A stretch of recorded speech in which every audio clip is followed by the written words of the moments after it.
Clip देखकर आपका रोंगटा खड़ा हो गया होगा। एक दाढ़ी वाला शख्स टोपी लगाए हुए है और एक सामने से बंदा फ्लाइट के अंदर उसके थप्पड़ मार रहा है। लेकिन आपने जो अभी तक देखा ये सिर्फ एक ट्रेलर था। इसका पूरा क्लिप जब आप लोग देखेंगे तो आपका खून खौल जाएगा। मैं आप लोगों को इस क्लिप की मुकम्मल सच्चाई इस वीडियो के अंदर बताने वाला हूँ और आखिर ऐसा क्या इंसिडेंट हुआ जिसकी वजह से फ्लाइट के अंदर एक नौजवान दाढ़ी वाला शख्स जिसके सिर पर टोपी लगी हुई है, सामने से एक बंदा उसके मुंह पर थप्पड़ मार देता है और वो बंदा फिर साइड में जाकर रोने लगता है। असल में ये कहानी सिर्फ इस बंदे की नहीं बल्कि आपकी और मेरी भी हो सकती है। इस जगह पर कल को हम और आप भी हो सकते हैं। आपने अगर इस केस के बारे में सुना होगा तो ज्यादा डिटेल मालूम नहीं होगी। मैं आपको मुकम्मल डिटेल इस वीडियो के अंदर बताने वाला हूँ। पहले आप लोग इस वीडियो की ओरिजिनल क्लिप सुनिए, एक एक आवाज को सुनना। उसके बाद हम डीपली एनालाइज करेंगे और डीपली मैं आप लोगों को समझाऊंगा कि वाकई में हम लोग घर से बाहर क्या सेफ हैं भी या नहीं, या फिर हम लोगों के साथ में ऐसा इंसिडेंट क्यों हो रहा है और इस बंदे के साथ में इतनी मजलूम हरकत आखिर क्यों हुई। ये बंदा कौन है, कहां जा रहा था, क्या करता है, क्या पूरा मामला है, पूरी डिटेल आप लोगों के सामने शेयर करूंगा। सबसे पहले आप लोग ओरिजिनल क्लिप देखिए और इसको समझने की कोशिश करना। उसके बाद इसको डिटेल में मैं आप लोगों को समझाऊंगा।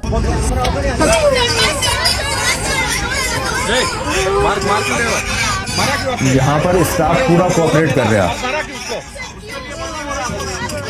अभी ये कह रहा है कि अभी मैं समझाऊंगा, पहले समझो। बंदा रो रहा साइड में जाके।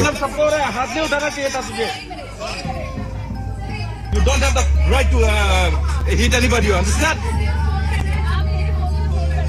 Hey, he's getting a panic attack. Just give him some water. He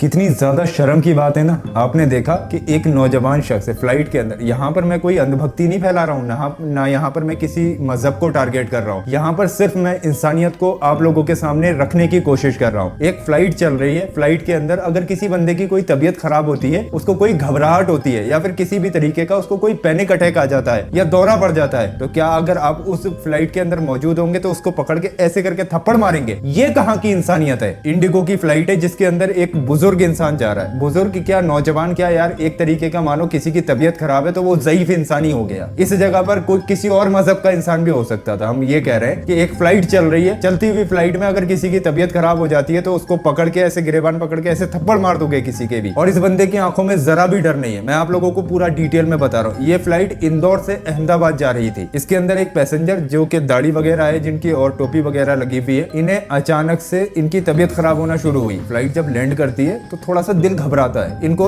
कुछ ऐसा लगा कि इनको पैनिक अटैक सा आया, मतलब इनको घबराहट सी महसूस हुई। इन्होंने एयर होस्टेस को बुलाया। बुलाने के बाद में इनकी तबीयत जब ज्यादा तबीयत खराब होती है तो जाहिर सी बात है उस वक्त में हमें नहीं दिखता है कि हम लोग कहाँ पे हैं, क्या कर रहे हैं, क्या नहीं कर रहे हैं। खुद को सही करने की कोशिश करते हैं। तो हो सकता है कि शायद ये थोड़ा बहुत चिल्लाए हों या तबीयत खराब होने पर इनको दौरा वगैरह पड़ा हो या कुछ भी हो। फिलहाल स्टाफ ने इनको पूरा कंट्रोल करने की कोशिश की। स्टाफ ने पूरा कोऑपरेट किया, वो इनको संभाल रहे थे। बराबर में एक पैसेंजर बैठा हुआ है। भाई तेरा कौन सा हक बनता है? उसने उठा के उस बंदे के थप्पड़ मार दिया। यार तुम क्यों थप्पड़ मारोगे? स्टाफ जाने, जो बंदे की तबीयत खराब है वो जाने, या फिर जो फ्लाइट वाले हैं वो जाने। तुम एक पैसेंजर हो, जैसे तुम हो वैसे ही वो है। अब अगर वो बंदा निकल कर जा रहा है तो तुम्हारा कौन सा हक बनता है कि तुम उठा के उसके थप्पड़ मार दो? हुआ कुछ नहीं था, सिर्फ लैंडिंग की वजह से इनकी थोड़ी सी तबीयत खराब हो गई। जब फ्लाइट लैंड करती है तो सभी लोगों का थोड़ा बहुत दिल घबरा जाता है, तो इनका भी इसी तरीके का दिल घबरा गया। हो सकता है इनका पहली बार का ट्रेवल हो या फिर जो भी हो। तो इन्होंने एयर होस्टेस को बुला के जो भी अपनी प्रॉब्लम है उसको बताने की कोशिश की। एयर होस्टेस कोऑपरेट कर रही। यहाँ पर मुझे इस चीज का गम नहीं है कि मतलब इनके थप्पड़ पड़ा या फिर क्या हुआ क्या नहीं हुआ। मुझे एक बात की सबसे ज्यादा खुशी है कि यहाँ पर मौजूद जितने भी लोग थे इन्होंने कोऑपरेट किया, इन्होंने आवाज उठाई। तो आवाज उठाना बहुत जरूरी है। ये एक पहचान होती है इंसानियत की। इससे ये हमें महसूस होता है कि इस फ्लाइट के अंदर कुछ इंसान भी मौजूद थे। यहाँ पर मैं इतनी बड़ी बात कह रहा हूँ कि इंसान मौजूद थे, तो इंसान उन्हीं को कहा जाता है जिनके अंदर इंसानियत मौजूद होती है। इस बंदे के थप्पड़ मार दिया, रो रहा है बंदा, इसके ऊपर क्या गुजरी होगी। अब इसका वीडियो वायरल हो रहा है, 4 लोग देख रहे हैं, बेइज्जती हो रही है। उसकी इमेज का कितना बुरी तरीके से कचरा हुआ होगा। तुम तो थप्पड़ मार के साइड में जाके बैठ गए होगे, तुम्हारा तो कुछ हुआ नहीं होगा, इतना तो हमें भी पता है। या हुआ भी होगा तो उन्होंने अपने तरीके से हैंडल कर लिया होगा, जो भी है। लेकिन इस तरीके से ऑन कैमरा किसी बंदे के थप्पड़ पड़ता है और वो इतना बुरी तरीके से पैनिक हो जाता है, तो इसका हर्जाना कहीं ना कहीं इन सभी लोगों को भुगतना चाहिए। और ये इंडिगो की फ्लाइट में जिस तरीके का हुआ, तो इंडिगो वालों की भी ये जिम्मेदारी होती है कि अगर किसी भी तरीके का कोई बंदा अगर इस तरीके की कि उसकी तबीयत वगैरह खराब हो रही है, तो आप अपने स्टाफ के थ्रू उसको कवर कराएं। और ये जो बंदा जिसने थप्पड़ वगैरह उठाया है, इसको इसकी सजा मिलनी चाहिए। इंडिगो अपनी साइड से इसके ऊपर केस करना चाहिए कि भाई हमारी जो अमानत है, भाई पैसेंजर हो आप, एक फ्लाइट के अंदर बैठे हुए हो, तो आप फ्लाइट वालों की अमानत हो गए, तो आप इंडिगो की अमानत हो। अब आपकी अमानत के ऊपर इस बंदे ने हाथ उठा दिया, यानी कि अमानत के ऊपर खयानत करने की कोशिश कर ली। अब वो तो गरीब इंसान है, वो तो कुछ नहीं कर पाएगा, लेकिन इंडिगो का यहाँ पर नाम खराब हो रहा है। तो इंडिगो वालों को चाहिए कि इस बंदे के ऊपर, जो पीली टी शर्ट में जिसने हाथ उठाया, इस बंदे के ऊपर केस करे और पूरी तरीके से इस बंदे को ये रियलाइज कराया जाए कि इसने जो किया है वो गलत किया है। आप लोग इसके बारे में क्या राय रखते हैं? कमेंट बॉक्स में अपनी राय जरूर दें। आपकी राय बहुत बहुत ज्यादा इंपॉर्टेंट है, इसलिए अपनी राय कमेंट बॉक्स में जरूर लिख कर जाएं। हिंदू मुस्लिम सारी चीजें आप लोग साइड में रख दीजिए, लेकिन एक इंसानियत के नाते एक मशवरा देकर जरूर जाना कमेंट बॉक्स में। मैं देखना चाहता हूं कि असल जिंदगी में भी जो मेरी वीडियोस देखते हैं उनमें कितने इंसान बाकी है। और भाई मैं हाथ जोड़ के गुजारिश करूंगा, ऐसी हरकतें मत किया करो। किसी की दाढ़ी, टोपी या फिर इन सब चीजों को देखकर किसी को जज मत किया करो। उम्मीद है आप लोग मेरे इस मैसेज को समझेंगे। अल्लाह तबारक व तआला आप तमाम लोगों को खुश रखे। हो सके तो इस वीडियो को शेयर कर दीजिएगा। वीडियो पसंद आया हो तो लाइक कर देना, और ऐसी ही और वीडियोस देखने के लिए हमारे चैनल को जरूर सब्सक्राइब कर लेना।